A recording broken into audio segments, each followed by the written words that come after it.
सर्वच ऑफर होत्या. आमदारकीचे तिकीट लढा, आमदारकीचा निवडणूक लढा, सर्वच पक्षाचे ऑफर होते. आम्ही कुठल्याही राजकीय पक्षाचे चष्मे घालून काम करत नाही. आताही मी जे यावर्षी आंदोलन केलं ते सरकारच्या विरोधातच केलेलं आहे, सरकारच्या फेवरमध्ये केलेलं नाही, समाजाच्या भल्यासाठी केलेलं आहे. त्यांनी स्पष्ट भूमिका घ्यावी आणि सांगावं की या तरतुदीमुळे हे समाजाचं नुकसान होते आहे. मला जर ते योग्य वाटलं, माझ्या पदाधिकाऱ्यांना ते योग्य वाटलं, तर मी त्यांच्यासोबत जाईल ना. मराठा समाजासाठी काढण्यात आलेल्या GRमुळे ओबीसीचं कुठलंही नुकसान झालं नाही अशी भूमिका खरं तर राष्ट्रीय ओबीसी महासंघाने मांडलेली आहे. आणि ज्यांना कोणाला असं वाटत असेल का नुकसान झालं आहे तर त्यांनी ते स्पष्ट करावं अशी भूमिका जी आहे बबनराव तायवाडे सरांनी मांडली आहे. मात्र गेल्या काही दिवसांपासून आपण पाहतो अनेक ओबीसी संघटना खरं तर आक्रमक झालेल्या आंदोलनाची तयारी करते आहे. नागपुरात 13 तारखेला बैठक होते आहे. खरं तर छगन भुजबळांनी सुद्धा आज बैठक जी आहे ती ऑनलाईन बैठक बोलावली आहे. मात्र त्यांना निमंत्रण दिलं जात नाही, त्यांना डावललं जात आहे ना, सध्या त्यांच्यावर टीका होते आहे. या सगळ्या संदर्भात बोलण्यासाठी आपल्यासोबत राष्ट्रीय ओबीसी महासंघाचे राष्ट्रीय अध्यक्ष तायवाडे सर आहे. सर, कसं पाहता गेल्या काही दिवसांमध्ये तुम्ही एकटे पडले आहे, तुमच्यावरच टीका का केली जाते? नाही, हे मी एकटा पडो की काही पडो, हे बघा, मी 2016 समाजाचे, ओबीसी समाजाचे तळागाळातला विद्यार्थी, युवक आणि सामान्य माणूस यांना संविधानानुसार आणि न्यायालयीन चौकटीत बसणाऱ्या कुठल्या सोयी आणि सवलती मिळायला पाहिजे याचा सखोल अभ्यास केल्यानंतर आणि तशा प्रकारचे मागणीपत्र तयार केल्यानंतर आम्ही या आंदोलनाची सुरुवात केली. आणि म्हणजे आमचे राष्ट्रीय अधिवेशन असो, राज्य अधिवेशन असो, स्थानिक जिल्हा पातळीवर निदर्शने असो, धरणे असो, संपूर्ण राज्यामध्ये अशा प्रकारचे उपक्रम आम्ही वर्षभर राबवित असतो. आणि त्याच्यामुळे त्याच्या माध्यमातून समाजाला न्याय मिळवून देण्याचा सतत प्रयत्न राष्ट्रीय ओबीसी महासंघ करत असते. आणि त्याच्यामुळेच आतापर्यंत राज्य सरकारला आणि केंद्र सरकारला 58 शासन निर्णय काढावे लागले, ज्याचा फायदा ओबीसी समाजातील विद्यार्थी, युवक आणि जनसामान्य माणसांना होता.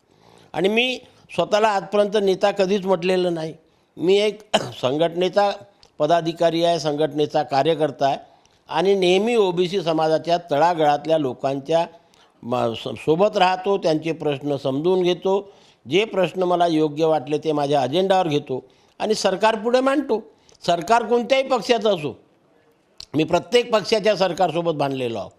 आताही मी जे यावर्षी आंदोलन केलं ते सरकारच्या विरोधातच केलेलं आहे, सरकारच्या फेवरमध्ये केलेलं नाही, समाजाच्या भल्यासाठी केलेलं आहे.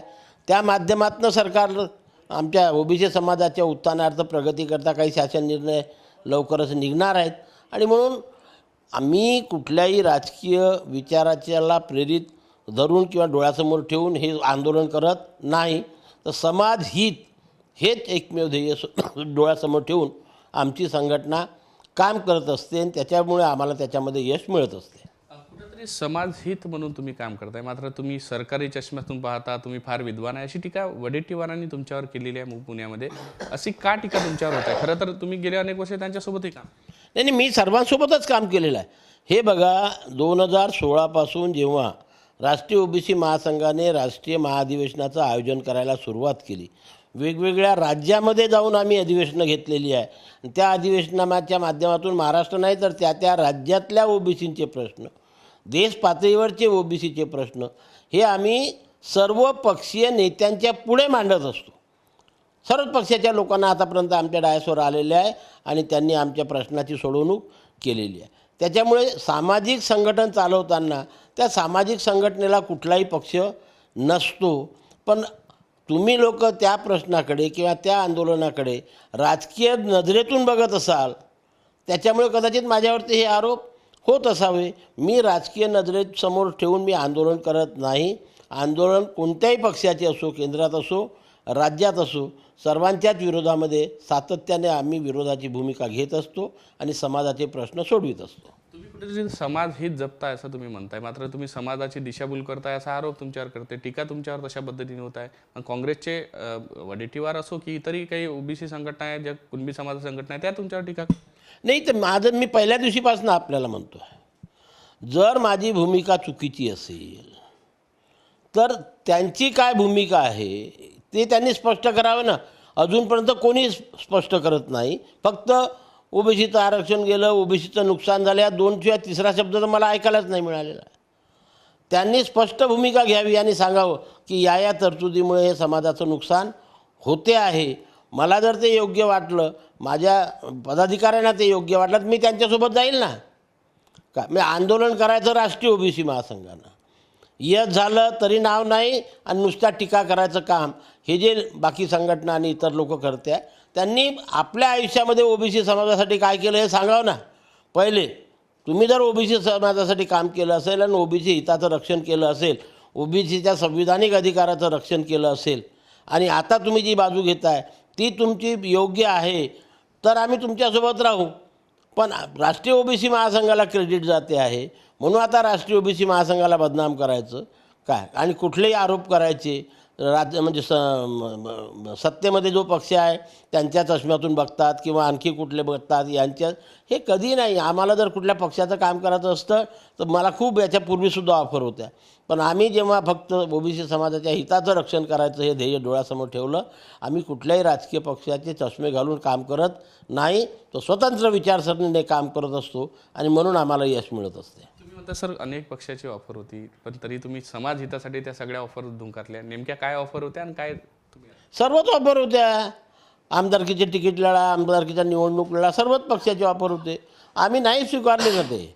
मी स्पष्ट जाहीर केलं होतं की मला आता कुठल्याही पक्षाची तिकीट नको, आमदारकी लढायची नाही, आमदार व्हायचं नाही.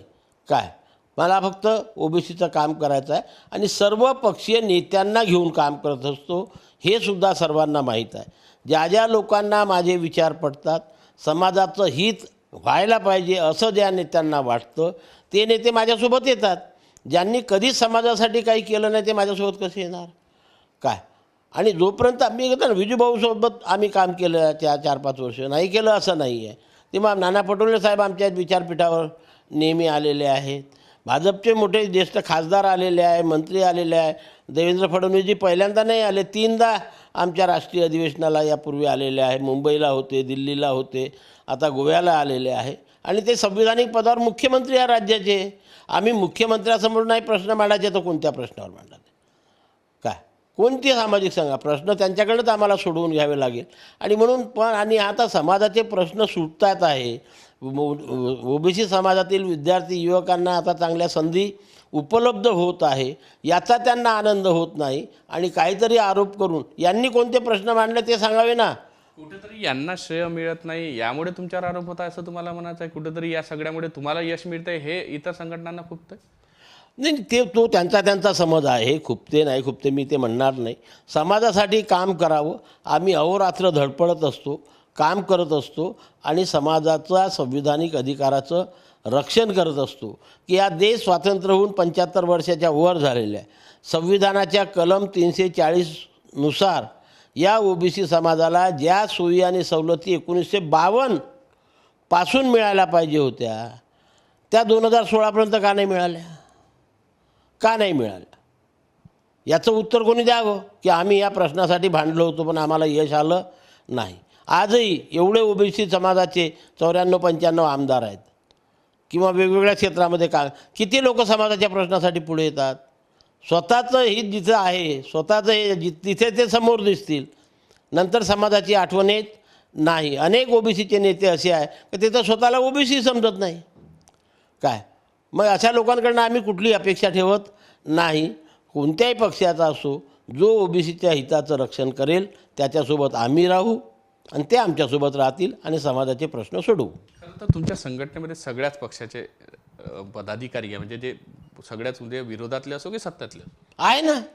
सर्वच पक्षाचे लोक माझे पदाधिकारी आहेत संघटनेमध्ये आणि ते आम्ही खांद्याला खांदा लावून काम करतो. तेव्हा संघटनेच्या कुठलं दडपण येईल हे याचा विचार करत नाही. अशी मंडळी आमच्या संघटनेमध्ये आहे म्हणून आम्ही संघर्ष करू शकतो. नेत्याला घाबरत नाही, नेत्याचं हे करत नाही. आम्हाला जे वाटतं ते आम्ही करायचं त्याचं. आणि म्हणून सर्व पक्षाच्या लोकांना सोबत घेऊनच समाजाचे प्रश्न सुटू शकतील, त्यामुळे त्याच्याशिवाय सुटणार नाही. आणि म्हणून राष्ट्रीय ओबीसी महासंघ कोणाच्याही टीकेला घाबरत नाही, कारण मला कुणाकडे काही मागायला जायचं नाही.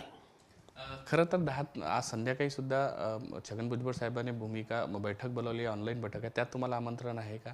आणि काँग्रेसचे नेते वडेट्टीवार यांनी 13 तारखेला ओबीसी समाजाचीच बैठक बोलावली, वेगवेगळे पदाधिकारी त्याची निमंत्रण. आज संध्याकाळच्या पण सभेचं मला निमंत्रण नाही आहे, कुठल्याही प्रकारचा मॅसेज नाही आहे आणि परवाच्यासुद्धा याचा मला मॅसेज नाही आहे. जोपर्यंत त्या मीटिंगमध्ये कोणत्या कोणत्या विषयावर चर्चा होणार, कशाच्या बाबतीमध्ये आपल्याला निर्णय घ्यायचा आहे हे मला कळणार नाही, तोपर्यंत मी त्या सभेला जाऊन काय करणार? मी माझी भूमिका आपल्या माध्यमातून दररोजच मांडत असतो, त्यावर ठाम आहे मी, अजूनही ठाम आहे. ज्या दिवशी मला वाटेल, माझ्या असं लक्षात येईल की याच्यामुळे समाजाचं नुकसान होते आहे, त्या दिवशीसुद्धा मी सरकारच्या विरोधामध्ये उभं राहायला मागं पुढे पाहणार नाही. ज्या पद्धतीनं आता तुमच्यावर टीका होते आहे, पुढची भूमिका तुम्ही ठाम आहे असं सांगता आहात, त्यामुळे या नेत्यांची भूमिका किंवा छगन भुजबळ साहेबांची काल उपसमितीत बैठक झाली, तिथे ते काही बोलले का? काही माहिती मिळाली का? त्यांनी विरोध कुठल्या गोष्टीला केला, काही कळलं का? आणि बाहेर येऊन ते मानतात आम्ही कोर्टात जाऊ, ते तुम्हाला कळलं? अजून काहीही कळलेलं नाही. कालच्या उपसमितीच्या मीटिंगमध्ये सर्वात आनंदाची गोष्ट अशी आहे की या राष्ट्रीय ओबीसी महासंघाने जे 14 मुद्दे घेऊन आंदोलन केलं, त्याच 14 मुद्द्यावरती त्या ठिकाणी चर्चा झालेली आहे आणि हे सर्व प्रश्न योग्य आहेत, पूर्ण व्हायला पाहिजे आणि समाजाला न्याय दिला पाहिजे, अशाच प्रकारची भूमिका त्या मीटिंगमध्ये घेतली. माननीय भुजबळ साहेबांनी आम्ही जी मांडली ती भूमिका काल ती सगळं आणखी ताकदीनं मांडली की ओबीसीला निधी मिळत नाही, महाज्योतीला निधी मिळत नाही, हे निधी पाहिजे तेवढ्या प्रमाणामध्ये त्याची तरतूद करून लवकरात लवकर वितरित करा आणि समाजाला न्याय द्या. त्याच्याबद्दल मी त्यांचं अभिनंदन करतो. परंतु बाकी कुठले मुद्दे मांडले हे अजूनपर्यंत कुठल्याही वर्तमानपत्रात किंवा आपल्या माध्यमातून मला कळलेलं नाही. जी संदर्भात काही त्यांनी विरोध दर्शवला असं कुठेही कुठल्या वर्तमानपत्रामध्ये नाही. आतमध्ये कारण ती फक्त ओबीसी उपसमितीच्या मंत्र्यांची सभा होती, त्याच्यामुळे कुणाला प्रवेश नव्हता. ती गोष्ट अजूनपर्यंत कुठेही बाहेर आलेली नाही. छगन भुजबळ साहेबांचा नेमका काय विरोधात अजून स्पष्ट अजून स्पष्ट झालेलं नाही ना. तो ज्या दिवशी स्पष्ट होईल आणि ते आम्हाला पटलं, आमच्या पदाधिकाऱ्यांना पटलं, आम्ही त्यांच्या खांद्याला खांदा लावून काम करू.